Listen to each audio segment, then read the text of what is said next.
Hello नमस्कार दोस्तों, welcome back my official YouTube channel law with Ronit. दोस्तों, आप सभी का हमारे इस यूट्यूब चैनल पे स्वागत है। साथियों, एक नए वीडियो और एक नए अपडेट के साथ आ रहे हैं जो कि Allahabad high court law trainee से है। जी हाँ साथियों, आज इसी के बारे में हम यहाँ पे आज चर्चा करने वाले हैं।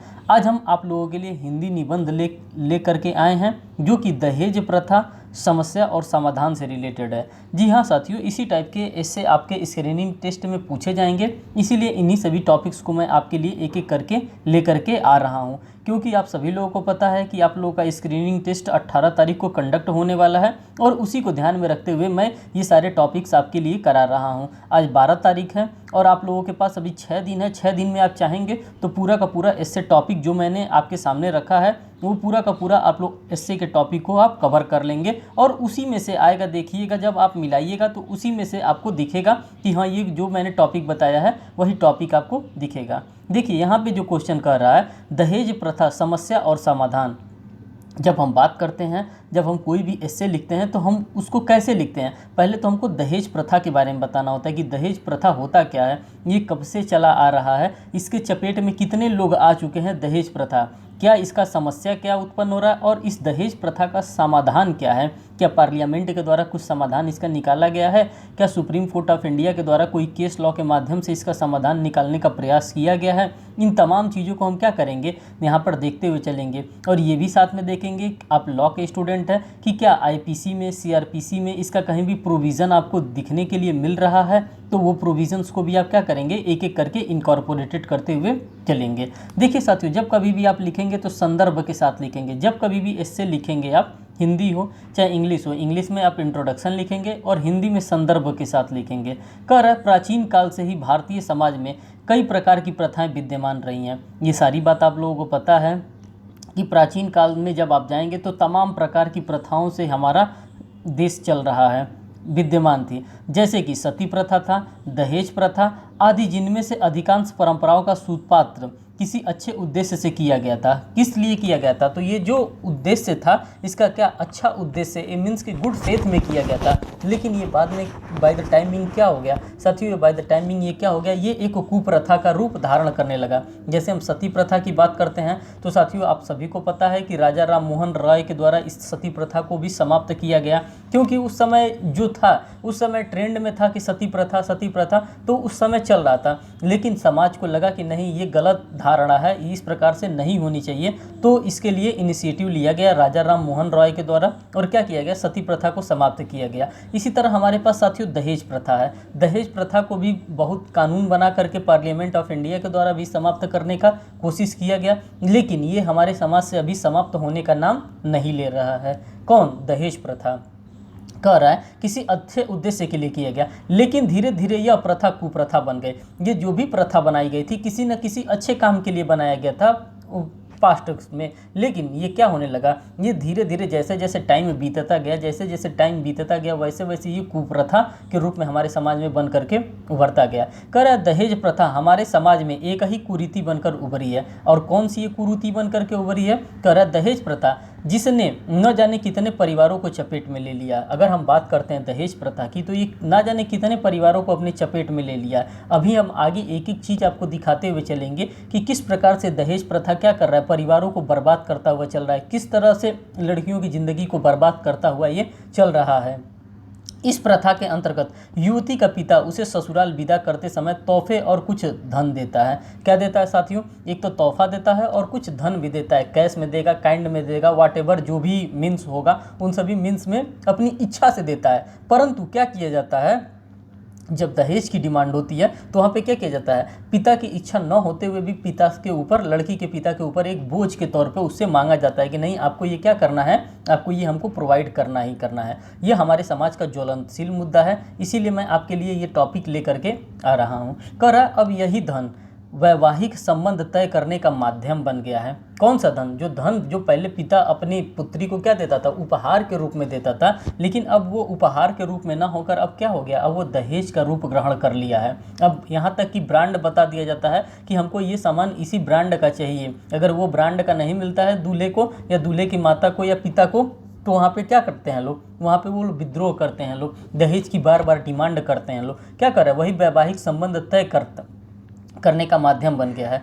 हर विवाह योग्य युवती के पिता को यही डर सताता रहता है कि अगर दहेज के लिए उसने धन का इकट्ठा संचय नहीं किया तो उसकी बेटी की विवाह में क्या होने लगेगी, उसकी बेटी की विवाह में परेशानियां उत्पन्न होने लगेंगी। तो हर बेटी, जिसके पास भी बेटी है, जिसकी भी बेटियां हैं, वो पिता क्या होने लगता है, इन सभी चीज़ों को सोच सोच कर परेशान होने लगता है कि अगर मैं धन इकट्ठा ना करूंगा, मैं धन का संचय अगर नहीं करूंगा तो हमारी बेटियों का विवाह होगा तो होगा कैसे। कह रहा है बेटी के विवाह में परेशानियां तो आएंगी ही, साथ ही ससुराल में भी उसे क्या किया जाएगा, आदर से और सम्मान नहीं मिल पाएगा। जब हम दहेज नहीं दे पाते हैं तो क्या किया जाता है, हमारी बेटियों के साथ किसी भी प्रकार का आदर और सम्मान नहीं किया जाता है। किसके द्वारा, ससुराल में। क्योंकि कहा जाता है तुम बार बार, उससे कहा जाएगा, उसको मेंटल क्रूएल्टी उसके साथ किया जाएगा, उसके साथ बर्बरता की जाती है। और यहाँ तक कि आईपीसी में एक प्रोविज़न भी डाल करके रखा गया है 304 बी। कहा जाता है कि अगर 7 साल के भीतर अगर किसी भी महिला की अगर मृत्यु हो जाती है, किसके लिए, 7 साल के भीतर अगर किसी भी महिला की मृत्यु हो जाती है तो ये माना जाएगा कि आपने क्या किया है, आपने दहेज मृत्यु किया है। और वो किसके ऊपर लगता है, वो हस्बैंड के ऊपर लगता है, हस्बैंड के रिलेटिव के ऊपर लगता है, हस्बैंड के मदर के ऊपर लगता है, उसके फादर के ऊपर ये चार्जेस इम्पोज किए जाते हैं कि आपने क्या किया, आपने दहेज मृत्यु किया, आप बार बार उसको मेंटल टार्चर कर रहे थे, आप बार बार उसके साथ क्रूएल्टी कर रहे थे, इसीलिए वो क्या हो गई, वो तंग हो करके वो अपना जान दे दी। और ये क्या माना जाता है, ये डाउरी डेथ के अंतर्गत इनको कंसिडर किया जाता है। अभी सारी चीज़ों को मैं आपको सामने एक एक करके रखता हुआ चलूँगा। साथियों आगे देखिए, कह रहा है अगर हम ऋग्वेद काल में दहेज प्रथा का कोई औचित्य या मान्यता नहीं थी। अगर हम ऋग्वैदिक काल की बात करते तो वहाँ पे किसी भी प्रकार का दहेज का और कोई भी इस प्रकार का औचित्य नहीं था। लेकिन जब हम आगे बढ़ें, ऋग्वेद काल में ये था, अथर्ववेद के अनुसार उत्तर वैदिक काल में बहुत के रूप में इस प्रथा का प्रचलन शुरू हुआ। किसका, तो जब अथर्ववेद आया था, हमारे पास 4 वेद हैं, उसी 4 वेदों में से सेकंड नंबर का वेद है अथर्ववेद। जब अथर्ववेद की उत्पत्ति हुई और वैदिक काल में जब हम लोग पहुँचे तो उस समय इस दहेज प्रथा का क्या हो गया, प्रचलन स्टार्ट हो गया। धर्म ग्रंथों और पौराणिक कथाओं में कहीं भी दहेज के संबंध में कोई भी प्रसंग नहीं उल्लेखित किया गया है। आप लोग जब अगर पुराने धर्म ग्रंथ आप पढ़ेंगे, आप गीता पढ़ेंगे, आप रामायण पढ़ेंगे, तो उसमें आपको कहीं नहीं लिखा है कि आपको क्या देना है। अगर आप अपनी कन्या को दान में देते हैं, अपनी कन्या का विवाह करते हैं, तो वहाँ पे आपको क्या देना होगा, आपको दहेज भी देना होगा। इसके बारे में कहीं पर भी जिक्र नहीं किया गया है। लेकिन जब हम बात करते हैं साथियों किसकी, आधुनिक काल की हम बात करते हैं, जो मॉडर्न एज की बात करते हैं, जो मॉडर्न टाइम है, इस मॉडर्न टाइम में क्या हो गया है, कह रहा है दहेज शब्द आज के आधुनिक युग में एक बृहद रूप ग्रहण कर लिया है। क्या कर लिया साथियों, तो आप सभी लोगों को पता है कि ये क्या कर लिया, एक बृहद रूप ग्रहण कर लिया है। अब बिना दहेज के लोग कहते हैं कि जब तक हम दहेज नहीं दे पाएंगे तब तक हमारी बेटी का अच्छे घरों में शादी नहीं हो पाएगी। ये पिता का भी सोच होता है, लड़के वाले भी कहते हैं कि जब तक तुम अच्छा दहेज नहीं लेकर के आओगी तब तक हम तुमसे क्या करेंगे, शादी नहीं करेंगे। जिसके अंतर्गत युवती के माता पिता और परिवार वालों का सम्मान दहेज न दिए गए धन दौलत पर ही निर्भर करता है। मान लीजिए कि अगर युवती का पिता है, अगर अच्छा मोटा रकम देता है लड़के वाले को एज अ दहेज के रूप में, तो माना जाएगा कि लड़की का पिता बहुत धनवान है, लड़की का बहुत रिस्पेक्ट किया जाएगा, लड़की के भाई का बहुत रिस्पेक्ट किया जाएगा। लेकिन वहीं पे जब लड़की के परिवार की तरफ से धन नहीं दिया जाता है एज अ डावर के रूप में, तो क्या कहा जाता है, ये लड़की बहुत गरीब परिवार से, बहुत दरिद्र हैं सब, इस प्रकार से सारी चीज़ों को कहा जाता है। आगे देखिए, वर पक्ष भी सरेआम अपने बेटे का सौदा करता है। जाहिर सी बात है, जब दहेज आप मांगेंगे कि हमको इतना चाहिए, हमको इतना चाहिए, हमको ये चाहिए, हमको ये चाहिए, तो ये सब क्या कर रहे हैं, आप सरेआम अपने बेटे का सौदा कर रहे हैं। दहेज न देने के कारण उसको ससुराल में भी मार दिया जाता है। मैंने आपको पहले ही बताया, आईपीसी के 304 का एक प्रोविज़न बताया गया है कि दहेज न देने के कारण भी क्या किया जाता है, बेटे के द्वारा मीन्स कि पति के द्वारा अपनी पत्नी को मार दिया जाता है, उसके रिलेटिव के द्वारा उसको खरी खोटी सुनाया जाता है और अंत में उसको क्या किया जाता है, मार ही दिया जाता है। इसी को क्या कहा जाता है, इसी को डाउरी डेथ के नाम से हम लोग जानते हैं, ठीक, जो कि आईपीसी का प्रोविज़न है। आप इसको भी चाहेंगे तो यहाँ पे लिख सकते हैं। यह एक क्रूर कुप्रथा बनकर उभर रहा है। क्या, जो दहेज प्रथा है साथियों, ये एक क्रूर और कुरूप प्रथा बन करके हमारे समाज में उभर रहा है। दहेज का अर्थ, अब दहेज के अर्थ के बारे में थोड़ा सा जान लीजिए कि दहेज का अर्थ क्या होता है साथियों। तो दहेज शब्द का अर्थ है जो संपत्ति, कोई भी संपत्ति विवाह के समय वधू के परिवार की तरफ से वर को दी जाती है, इसको क्या कहा जाता है, इसको दहेज कहा जाता है। क्या कहा जाता है दोस्तों, तो इसी को हम लोग दहेज के नाम से जानते हैं। फिर एक बार देख लीजिए, कह रहे दहेज शब्द का अर्थ है जो संपत्ति, जैसे कि आप कोई भी चीज़ कैश में देंगे, आप कोई भी चीज़ काइंड में देंगे, कोई भी चीज़ अगर गिफ्ट के तौर पे आप अगर देंगे, अगर at the time of marriage आप दे रहे हैं और उनके डिमांड पर दे रहे हैं, किसी भी संपत्ति को आप दे रहे हैं, किसको, विवाह के समय वधू के परिवार की तरफ से वर को दिया जाता है, तो इसको क्या कहा जाता है, इसी को दहेज के तौर पे दहेज कहा जाता है। दहेज प्रथा क्या है, अब आप देखिए कि दहेज का प्रथा क्या है, किसको दहेज प्रथा हम कहते हैं, और किस सोसाइटी में दहेज प्रथा सबसे ज़्यादा चलता है। क्या हायर क्लासेस में दहेज प्रथा चलता है, मिडिल क्लासेस में चलता है, या लोअर क्लासेस में दहेज प्रथा चलता है। तो आपको देखने के लिए मिलेगा कि साथियों आपको मिडिल क्लासेस में दहेज का सबसे ज़्यादा डिमांड किया जाता है, हायर क्लास में भी दहेज का डिमांड नहीं किया जाता है। दहेज प्रथा क्या है, अब देखिए, संस्कृत में दहेज शब्द का समानार्थी शब्द दायज है। क्या होता है साथियों, तो जो संस्कृत में इसका जो समानार्थी होता है, इसको हम लोग दायज के रूप से में जानते हैं। इसका अर्थ धन या उपहार होता है। किसका मतलब, दहेज का मतलब होता है या तो कोई धन होता है या फिर कोई उपहार होता है। इसके एक एक मतलब को समझते हुए चलिए, कहीं आपके एग्जामिनेशन में, आपके स्क्रीनिंग टेस्ट में यही चीज़ आ जाता है, तो आप क्या करेंगे, आप बेहतर तरीके से आप वहाँ पे लिख सकते हैं। विवाह के अवसर पर कन्या पक्ष की ओर से वर पक्ष को दिए जाने वाले उपहारों को दहेज कहा जाता है। जो कन्या के पक्ष से दिया जाता है, कन्या की तरफ से जो पुत्र को दिया जाता है, मीन्स की जो दूल्हे को दिया जाता है, वो क्या कहा जाता है, वो दहेज कहा जाता है। दहेज प्रथा भारतीय समाज में प्राचीन काल में इस प्रथा को स्वेच्छा के साथ बिना लालच के और सौदेबाजी के भाव से किया जाता था। पहले क्या किया जाता था, पहले बिना लालच के, बिना भाव के क्या किया जाता था, कोई सौदेबाजी नहीं हुआ करता था। लेकिन अभी मैंने आपको बताया कि यहाँ पे अब तो डिमांड और ब्रांड भी तय हो जा रहा है कि हमको ये सामान चाहिए तो इसी ब्रांड का चाहिए, ये गाड़ी चाहिए तो हमको यही गाड़ी चाहिए। इस प्रकार से अब क्या किया जा रहा है, अब सौदेबाजी किया जा रहा है। किसके नाम पे, दहेज के नाम पे इस प्रकार के सौदेबाजी किए जा रहा है। तो आप लोगों ने इसको भी एनालिसिस कर लिया।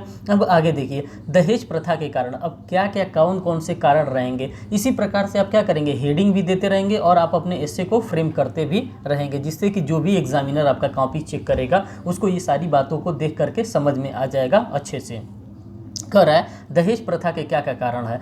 कन्या का विवाह अपने ही जाति, सबसे बड़ा कारण यही है कि अपने ही जाति, वर्ण अथवा उपजाति में करना उसके विवाह करने के दायरे को सीमित कर देता है। क्या करता है साथियों, जो ये कन्या का विवाह होता है या किसी भी पुत्र का विवाह होता है, उसको अपने ही वर्ण में, अपने ही जाति में, अपने ही धर्म, अपने ही समुदाय के लोग के बीच में करना होता है। अब एक योग्य वर के लिए कन्या के पक्ष को अधिक से अधिक दहेज देने के लिए धन को इकट्ठा करना पड़ता है। अगर ये हमारे पास ओपन रहता कि हाँ किसी भी जाति से, किसी के भी धर्म से हम क्या कर सकते हैं, शादी कर लेते हैं, तो यहाँ पे इस प्रकार का दहेज का बाउंडेशन कम हो जाता है। इसलिए कम हो जाता है क्योंकि यहाँ पे लॉट्स ऑफ अपॉर्चुनिटी आपके सामने खुल जाती हैं। लेकिन यहाँ पे अपॉर्चुनिटी आपके पास कम है, आपको लड़का भी चाहिए, आप खोजेंगे कि सरकारी नौकरी वाला लड़का भी चाहिए, प्राइवेट वाले से कोई शादी करना ही नहीं चाह रहा है, तो इस प्रकार से आप खोजेंगे और उसके बाद से फिर दहेज की वहाँ पे क्या की जाती है, दहेज की मांग की जाती है और मोटी रकम वहाँ पे दहेज के रूप में मांगा जाता है। तो इन्हीं ये सारी भी क्या हैं, ये सारे के सारे आपके लिए एक समस्या के रूप में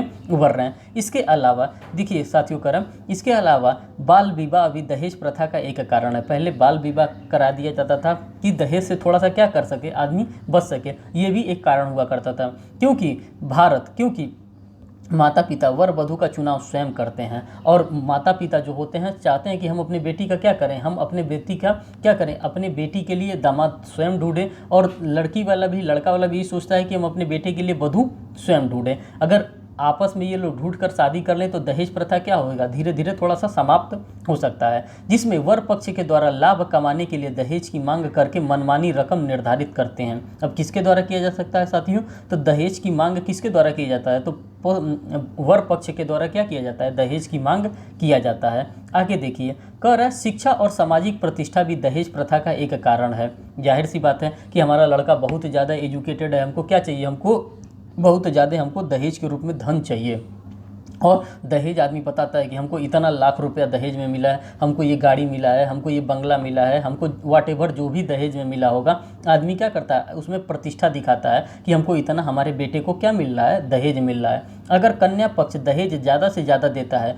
तो उसका समाज में प्रतिष्ठा में वृद्धि होता है। ये अब समाज मान रहा है कि हमको ज़्यादा दहेज मिल रहा है तो क्या है, हमारे समाज में प्रतिष्ठा, हमारी समाज में इज्जत ज़्यादा है। लेकिन ऐसा कुछ नहीं है। अगर लड़का सरकारी नौकरी करता है तो उसके परिवार परिवार वाले मोटे दहेज की रकम की मांग करते हैं, तो मोटे रकम की मांग की जाती है। साथियों, जो भी चीज़ें मैंने यहाँ पे लिखा है समाज को देखते हुए लिखा है, समाज इस प्रकार से काम कर रहा है, इसी प्रकार से इस आपको आपकी क्या करना होगा, आपको अपने एस्से को भी फ्रेम करना होगा। महंगाई भी दहेज प्रथा का प्रमुख कारण बना हुआ है। जो महंगाई है हमारे समाज में, जो महंगाई व्याप्त हो रहा है, ये भी क्या है, दहेज का एक बहुत बड़ा कुप्रथा बना हुआ है। वर्तमान में व्यक्ति को हर प्रकार की ज़रूरतों को पूरा करने के लिए अधिक मात्रा में धन की आवश्यकता होती है। हर एक सामान को, हर एक पूर्ति को करने के लिए हमें क्या आवश्यकता होती है, हमें धन की आवश्यकता होती है। और वे विवाह को धन प्राप्त करने का एक अच्छा अवसर मानते हैं। लोग सोचते हैं हम विवाह करेंगे, विवाह करने में हमको क्या मिलेगा, हमको मोटा रकम दहेज के रूप में मिलेगा, और ये क्या करते हैं,